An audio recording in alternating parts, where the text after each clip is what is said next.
जनता की आवाज, सच का साथ। देखते रहिए लाइव न्यूज 101। सियासत गर्म है सर, आप क्या मांग करेंगे? एक बात तो हमें और आपको ये समझनी चाहिए। मैं पिछले कई वर्षों से और खासकर उत्तर प्रदेश में देख रहा हूं, भारतीय जनता पार्टी का एक बहुत सोचा समझा मॉडल है कि वो पहले अनकॉन्स्टिट्यूशनल काम करते हैं, गैर कानूनी काम करते हैं, और अगर आप उसमें विरोध करने आते हैं तो प्रशासन से, शासन से आपके खिलाफ कार्रवाई करते हैं। जिस तरह का भाव राज्यसभा में था वो बाबा साहब भीमराव अम्बेडकर जी का अपमान है। न केवल हम समाजवादियों के बल्कि पूरे देश के शोषित, वंचित, पीड़ित, अपमानित लोग और जो समाज में सबसे पीछे छूट गए थे, उनके लिए आज भी वो पूजनीय हैं। आप किसी भी गांव में चले जाएं पूरे देश में, आज भी बाबा साहब को पूजने का काम गांव के लोग करते हैं। गरीब, हर समाज के लोग उनको भगवान की दृष्टि से देखते हैं। तो इस तरह की भाषा का इस्तेमाल करना न केवल निंदनीय है बल्कि शब्दों को वापस लें और माफी मांगने की जो विपक्ष की बात है उसको मानना चाहिए सरकार को। और सच्चाई तो ये है कि जो व्यक्ति माफी मांग लेता है वो बड़ा होता है।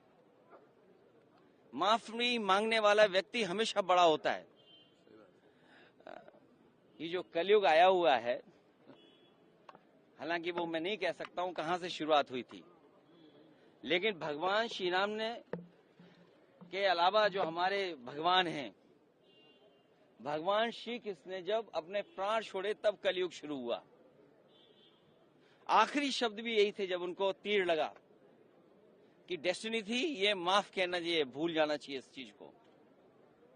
तो कम से कम सरकार को जिनकी भाषा से, व्यवहार से पूरे देश का सेंटिमेंट बाबा साहब भीमराव अम्बेडकर जी के लिए जो अपमान की तरह भाषा इस्तेमाल हुई, उस पर माफी मांगनी चाहिए और शब्द वापस अपने लेने चाहिए।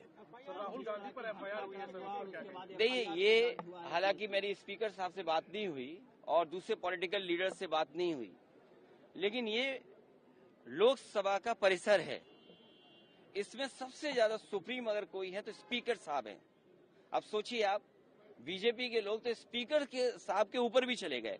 हालांकि मेरी किसी पॉलिटिकल पार्टी से बात नहीं हुई, लेकिन ये जो परिसर है वो लोकसभा का है, तो स्पीकर साहब के पास हम बैठ करके बहुत सारी चीजों को सुलझा सकते थे। लेकिन मैंने जो बात शुरू में कही, भारतीय जनता पार्टी के पास तरीके हैं, उनके पास मॉडल हैं, अंडरग्राउंड पॉलिटिकल उनके पास राय मशवरा आता है।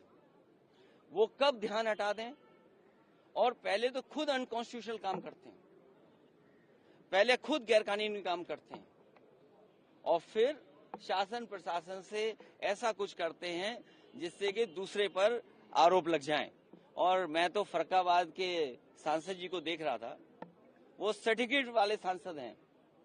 अगर उनको इलाज, दवाई की जरूरत हो तो उनके लिए सलाह यही है कि हम फरक्काबाद से डॉक्टर बुला करके फ्री इलाज करा सकते हैं उनका। क्षेत्र, जनपद व प्रदेश की हर छोटी बड़ी ताजी खबरों को देखने के लिए चैनल को सब्सक्राइब, लाइक, कमेंट, शेयर करना ना भूले, ताकि अन्य खबरों की अपडेट मिलती रहे। अगली खबर के साथ फिर मिलेंगे। नमस्कार।